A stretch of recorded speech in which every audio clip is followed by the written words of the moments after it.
Hi, Randy. Hi, how are you? I'm good, thanks. How are you?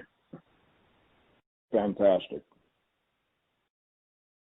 So in 2017, you had a House of Horrors match with Bray Wyatt, and that can kind of be seen as a precursor to the cinematic matches we've seen recently. How do you look back on that match, and how do you feel about the recent cinematic matches?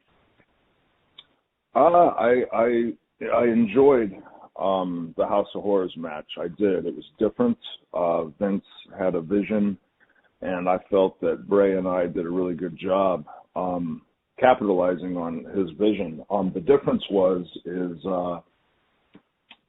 the crowd, the live crowd, was in an arena watching the House of Horrors match on the screen. So it's kind of a disconnect there when the fans aren't able to see the action live in the ring. I think the difference now during all this COVID stuff is that the fans kind of understand that there aren't any fans in the arena. So I think that it's generally accepted a little more in a positive light with what's going on. And because of that, I could most certainly see going forward that Vince and the WWE and all the higher-ups would do more things like this. I think it opens us up for, creativity that hasn't really been done much of in the business, and hopefully we can be the first to do some new things that, shoot a match like a movie. The cinematic matches, I think, are just starting now, and I think we'll do things like that going forward for sure, in my opinion. Hey, good. Well, listen, I want to ask you about the big match on Sunday with Edge, and obviously the greatest match ever tagline has got everyone talking. And Edge did an interview with ESPN the other day, and he had said that, when he found out, he wasn't thrilled that was going to be the tagline, but he's kind of went with it since. Can you talk about how you found out about that being the tagline, how you react to that, and does that change kind of how you go into putting the match together? Yeah, I mean, usually if somebody calls a match one of the greatest or the greatest matches of all time, the match has already taken place. So it makes it definitely puts the expectations are very high for Edge and I.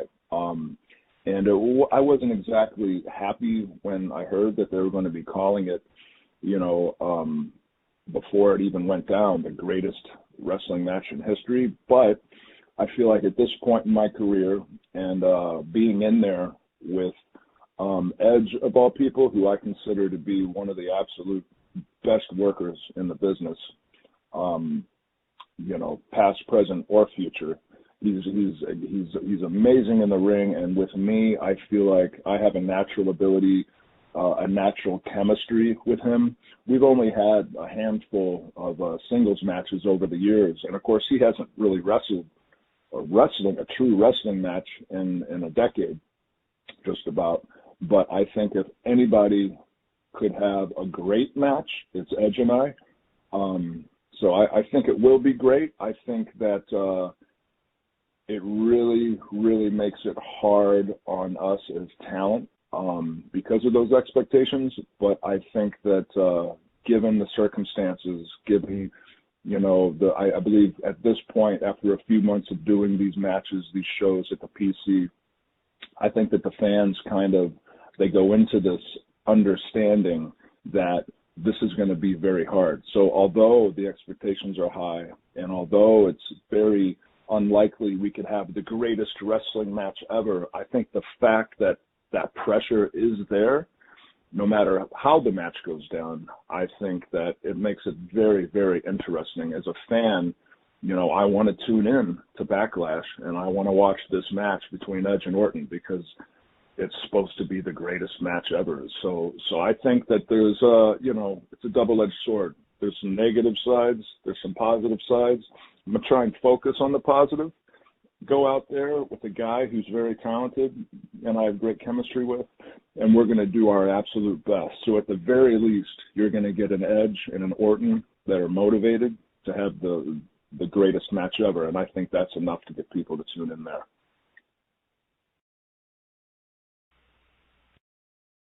Hi, Randy. Thanks for your time and good to talk to you. A lot of talk just now in WWE about the longevity of someone like The Undertaker, who's racking up 30 years in the business just now. Looking back on your own career, already approaching the better part of 20 years in WWE. In terms of your consistency and your regular appearances and your fitness levels, very rarely missed much time. Do you allow yourself to be placed in the kind of bracket that we would put, say, maybe an Edge or an Undertaker, or are you quite modest with how you view your career so far? Oh, I've accomplished a lot in 20 years. I signed my contract with WWE in October of 1999, so I was just a kid, you know. And when I look back at the last 20 years, they've really gone by fast. But I have so many memories. I've had career-wise, business-wise, I've had so many amazing matches. And I'm humble, I think, to a point. Because I know a lot of the matches that were considered great that I've had were because of the extremely talented opponent that I was on the other side of the ring with.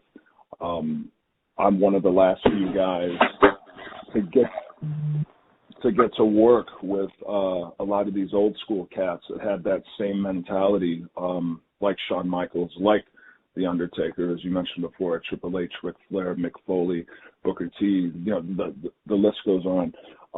As far as comparing careers, I know that I've had about 3,000 matches, and I know that although that's a lot of matches, someone like The Undertaker's had many more. Edge hasn't been wrestling the last decade, so I might have him beat as far as total amount of matches, but when it all comes down to it, I think your body of work, it's not how many matches you have, it's the consistency. And if there's one thing that I feel like sets me aside, you know, minus a few injuries, a few, you know, suspensions early on in my career, I've really been consistent. Vince can come to me and kind of put me in any situation, and I'm gonna do a good job. I'm going to try and have the greatest match that night, no matter where we are in the world. But that's everybody. So when it comes to comparing me to these other guys, like, I'll always look up to people like Edge and The Undertaker.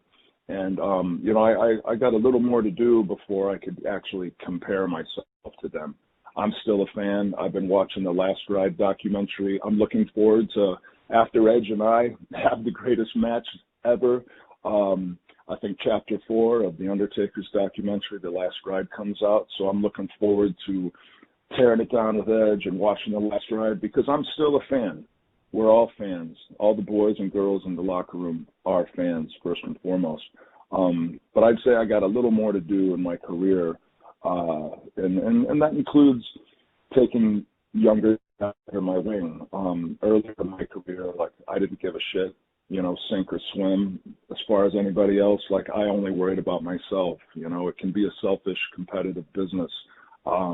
But recently, in the last few years, after working with Jinder Mahal and trying to get other guys over, trying to teach other guys the little things that I do well, that have made me successful and helped my matches get set aside as being different, you know, spitting that knowledge back, it kind of comes full circle. Because when I was young, I had obviously Ric Flair, Triple H, but a handful of other guys that really enjoyed sharing their knowledge of the business inside and out of the ring with me, because that's just what you do. And to be at that point now, it's nice to be able to give back to a business that I grew up around and that has, you know, fed my family for 20 years.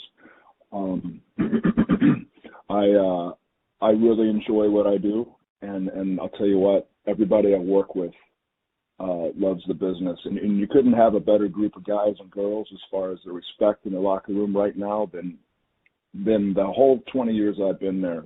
The locker room's never been such a well-balanced place with the men and women that are in it. Hey, Randy, been a fan for many years now. How's it going? Thank you. It's great. Thank you. Awesome. My question is, so things on Twitter seem to be really heating up between you and Tommaso Ciampa from NXT. Now, we have seen Charlotte Flair go to NXT and become the champion there. Is this something you would consider as well? Yeah. I mean, as I was saying earlier, whatever Vince gives me to do, whatever my job is on that particular situation, I'm gonna do it. And if it's working with a Tommaso Ciampa, then I'd be all for it, because I think he's very talented, and I think that there's a few things that I could help him with, mainly to help him get a little more out of his career, because I know he's been plagued with injuries, and but I also know that he loves and respects this business. The NXT guys worry me because I see them doing such highly physical things during their matches. It's almost like they do so many physically impressive things, but those things are dangerous and they wear and tear on your career. I've been doing this 20 years, and I'll do it another decade. I just turned 40. And my plan would be to keep going until my 50th birthday. You know what I mean? And I think that I would be able to do that, and I would be able to, you know, support my family for 30 years of wrestling under Vince McMahon because of the way that I tell stories in the ring. The facial expressions, the little transitional things that you do on the fly or you ad-lib, so to speak, during a match, those are the things that people remember. I watched a match the other day, and I'm not going to name names, but a lot of the NXT guys work like this, and it was just train wreck after train wreck after train wreck, and it was all very impressive. But when it's all said and done and the match is over, I couldn't remember anything that happened because it was just movement. It was just like big car crashes. And when you see so much of that back to back, and you don't see how that affected the talent, meaning they didn't sell that move, or there wasn't enough of a delay between high spots that I was able to see facial expressions and see that, oh, this guy hurts. This guy's, you know, oh, he hurt his neck on this spot, and then he just tried to pick up the other guy, but he couldn't because his neck, oh, I think he's really hurt. Oh, my God. Like, you don't get to invest into these matches because they're just boom, boom, boom, boom, boom, one thing after another. And although it is highly physically impressive, and it's something that I don't think I wouldn't be able to do that style. You know, a lot of these things these guys do, I'm not capable of doing, but they're going to have very short careers. And what I worry about for Ciampa in particular is that with all these big injuries he's had, and we've all had injuries, we all work hurt, we all wake up stiff after a good fight, but he needs to learn how to tell stories and slow it down and not think that the fans want to see him kill himself. You know what I mean? Like, you're only as good as the last match you ever had. Your last match is as good as anyone's ever going to. Like, I could tear it down with Edge and have the greatest wrestling match ever this Sunday at Backlash, and then the next night on Raw, I could go out there and shit the bed and have a real bad match, and nobody would remember the match at Backlash. They only remember the last one, and the way these guys throw themselves around and take bumps, you know, out of the ring to the floor, and you know, the human body wasn't designed to be able to withstand that type of abuse. And although the human body is capable of adapting to many different situations, and you develop like a callus to where, you know, your body does get used to how you're treating it in the ring, there's a shelf life on that. And if you only get 3 or 4 years of a career with the WWE because you did a lot of careless, reckless, dangerous moves, I'd think that you would have to look back and kind of kick yourself in the ass and wish that you didn't. You know, there's a smarter way to do it. Smarter, not harder. You know what I mean? You've heard that before. There's a smarter way to do it, and I think that a lot of these guys could extend the length of their careers if they tried to worry about camera angles on facial expressions and playing the crowd and, even if there's not a crowd, knowing that the people at home in their living room watching you on TV, that's the crowd. You got to play to them. You got to think, how would I be as a fan watching this on television? And you got to use every little thing at your disposal, every little variable to try and make it to where that story is the best story you could have told at that point in time. And I would love to go down these guys because I feel like I can help them extend their careers. They make it up to the main roster, and then they get paid. They make some good money, and we all deserve good money. And I just know that pay increase would make it worth their while. A lot of these guys have kids. They're married. You know, they have car payments and mortgages. And, you know, when it comes down to it, this is a business. We all love what we do, but you need to make money doing it.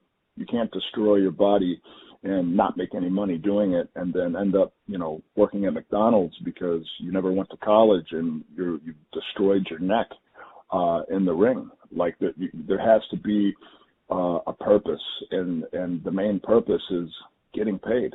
We love what we do, but you need to get paid for what you do, you know, and to make it up to the main roster, to do these big shows and travel the world, the pay is better. And that's my biggest concern for those guys in NXT, and I would love to go down there and share a little knowledge with them. Hello? Hi, Randy. Hello. Hello. My question is, in addition to WWE, do you follow any other sports? For example, do you support any soccer team? You know, I wish I could tell you I did, but I have never really been into sports. I'm not a sports fan. You know, whether it's the Super Bowl, the World Cup, Stanley Cup, NBA championships, I'll know who's involved in that championship game, but usually only the day of the game when I ask my wife or one of my sons, like, who's in the Super Bowl? You know, like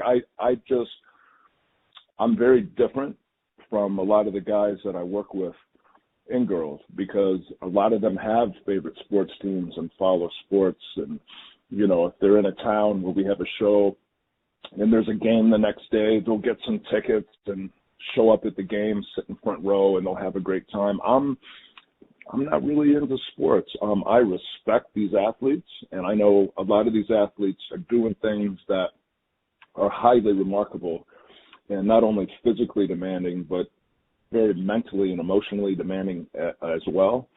So, and because I consider myself a professional athlete, I can relate a lot of times to the trials and tribulations that these athletes go to. I know several professional athletes, and the respect is there, but I just sitting down and watching a basketball game isn't my favorite thing to do. Same with football, baseball, soccer, all that stuff, hockey.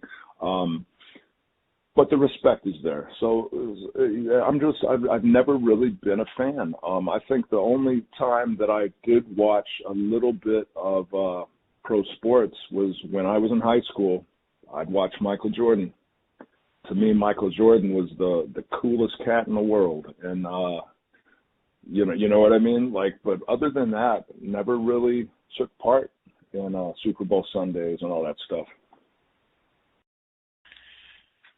Hi, Randy. How are you? Good. How you doing, man? Yeah, fantastic. A lot of legends like Ric Flair, Edge, Triple H say that you are the best ever. There is something that you regret in your fantastic career, something that maybe if you can come back in the past, you will change. Gosh, there's probably a whole list of things. I think that, first of all, I think being called the best at something, especially professional wrestling, is very subjective. You know, like I might think the best movie ever in the history of movies is The Godfather. But if you have someone that likes romantic comedies, you know, they might think it's 50 First Dates, you know, and so it's subjective. It depends on who you're talking to. But I do appreciate it. The admiration from some of the younger guys in the locker room and the kind words from the guys that have been around and kind of know the ropes. That's something that I really hold close to my heart, because it's how your peers feel about you. When I can have a match and somebody like Triple H or Undertaker or Shawn Michaels or John Cena pulls me aside and he says, "Man, you're good. That was good. You know, God, I love watching you work." That makes you feel good, and we're all human beings. We need that. You know, we kind of need the pat on the back sometimes. And I'm one of those guys who I'm probably harder on myself than anybody else is. So when you get that from your peers, especially in this business, it's a good feeling. As far as what could I change, I think my attitude, when I was, you know, in my mid-20s, I think I kind of walked around with a chip on my shoulder. I think it came across as, you know, me being stuck up or a narcissist. I think that was kind of cover for me and my insecurities. And you wouldn't think it, but a lot of the guys and the girls in the WWE locker room are insecure. We're human beings, and we're out there wearing next to nothing every week on live television. You know, you have to really discipline your way of life to be in the good shape, not only physically but mentally and emotionally. And like in my case, I have a very strong wife, but that wasn't always the case. I didn't have somebody like I do now that you know, I could talk to and would value their opinion at home as far as personal things go. So I was kind of lost in my mid-20s, and looking back, there's really nothing that I would change. Except for maybe that chip I had on my shoulder in my mid-20s. Hey, Randy. First of all, thank you for your time. How are you? Very well. Thank you. Great, man. I was wondering, you're about to face the greatest wrestling match ever, but when it comes down to your opinion, which one or which ones are the greatest wrestling matches ever that you've seen? A very popular one that I would agree with the Austin Rock, Rock Hogan, Brett, and Austin. But there's so many good ones. There's so many good ones. I personally had an Iron Man match with John Cena that I considered to be very good. Probably 10, 12 years ago. There's so many good matches, and that's kind of what makes it hard. For this Sunday at Backlash with me and Edge, you know, the match hasn't taken place yet. Before WrestleMania 25, when Shawn Michaels and The Undertaker were about to have their first match at WrestleMania, nobody knew going in, hey, this is going to be the greatest wrestling match ever or the greatest match ever. After the fact, everybody felt that way. And hell, I feel that way too. That match was tremendous. And I was in a tough spot because I had to follow that match in the main event of WrestleMania. And after what the crowd had seen Undertaker and Shawn Michaels do, it was an uphill battle for us. But there's so many good wrestling matches in my mind. You know, every night, every show, there's going to be a match that stands out, a match or two. And when you think about all the shows WWE puts on, that's a lot of top matches to choose from. You know, some people like ladder matches and Extreme Rules matches, TLC matches. Some people like 2 out of 3 falls or an hour Broadway or an Iron Man match, you know, or a straight up wrestling match. You know, there's all these different kinds of matches. So I think it's subjective, but those matches that I listed, I think those stick out for me as being some of the most entertaining. But probably Undertaker, Shawn Michaels at WrestleMania 25 would stick out as, you know, I don't think there's any such thing as the greatest wrestling match ever, but I think if you had to pick one, that would probably be at the top of my list. Great. Thank you.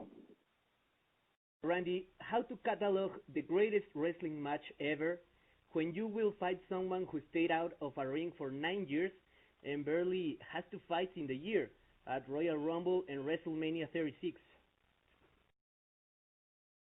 Well, I think that the fact that everyone's calling this before it happens the greatest wrestling match ever, it puts a lot of pressure on us. The expectations are astronomical.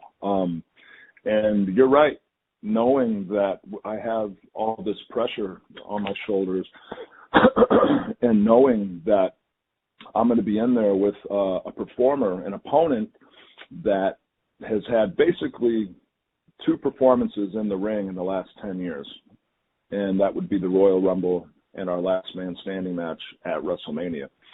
2 matches in 10 years isn't a lot of matches. And I know I had the WWE office workers go and find out exactly how many matches that I've had in that time span that he was gone, and it was 1,126.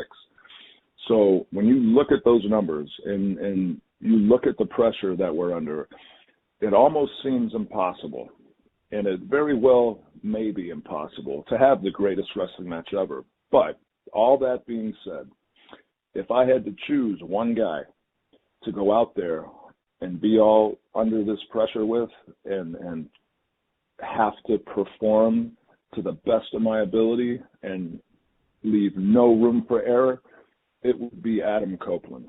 It would be Edge. I think that we are very capable. As a matter of fact, without sounding cocky, this match won't be good. This match will be great.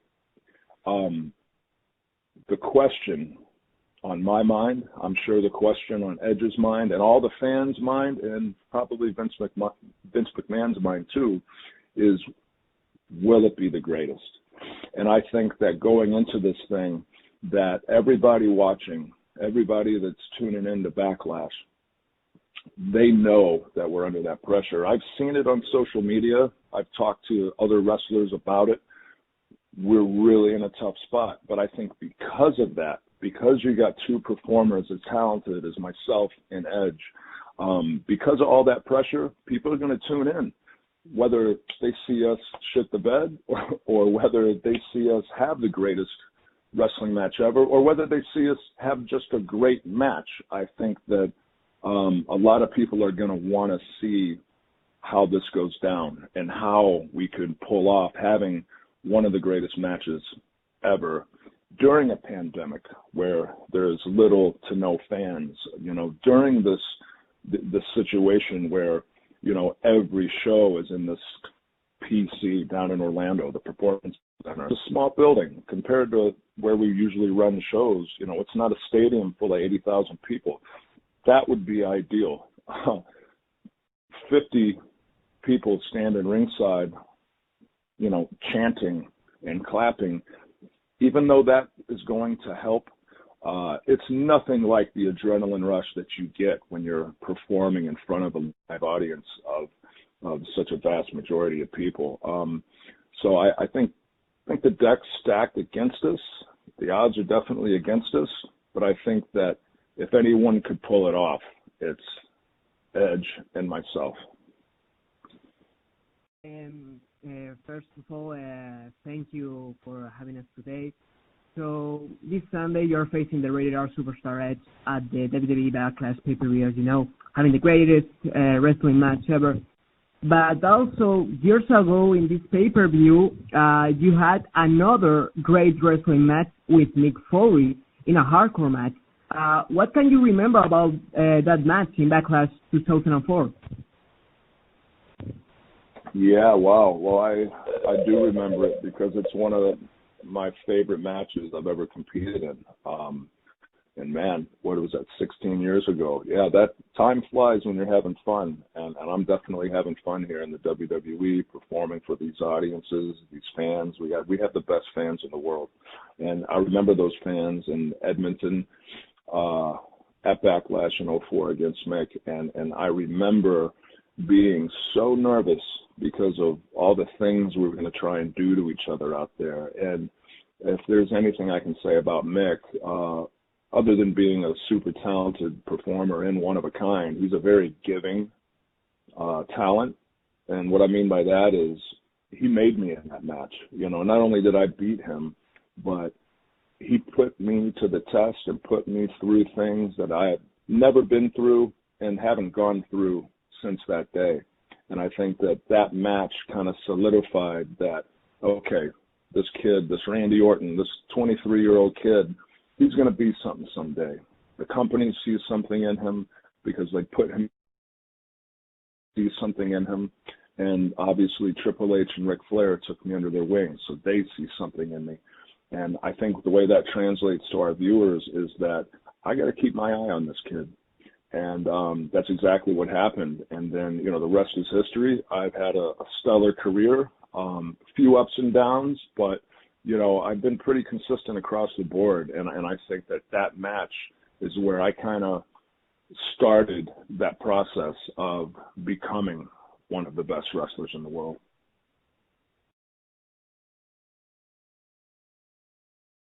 We want to thank everyone so much for your time today, for some great questions. We are, of course, very much looking forward to Sunday. And as always, the final word should sit with Randy. So, Randy, before we let everyone leave, in your thoughts, in your opinion, what is kind of the reason why everyone should be tuning in to Backlash this Sunday on pay-per-view and on the WWE Network? Well, I said before, you know, the pressure is on. I don't think there's really ever been a couple guys like Edge and myself that have been put in this position. You know, there's been some great wrestling matches out there, and but to call something the greatest before it ever goes down, that's tough. We've really been painted into a corner, and I think that Vince did that so that he could see what we were capable of. Edge hasn't wrestled in 10 years. And between the both of us, I think we probably have 50 years of experience. So I think even though he hasn't been in the ring, and even though he has had those injuries, I've had injuries too. And I think that we're both kind of neck and neck as far as two guys that are the best of this generation. And I think that what's going to happen at Backlash, why people need to tune in at Backlash, is to see what these two guys are capable of.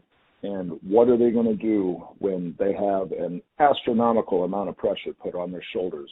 How will they perform? Who's going to win this match? And then what happens afterwards? It's going to be great. And we're going to do our very damn best to make it the greatest wrestling match ever.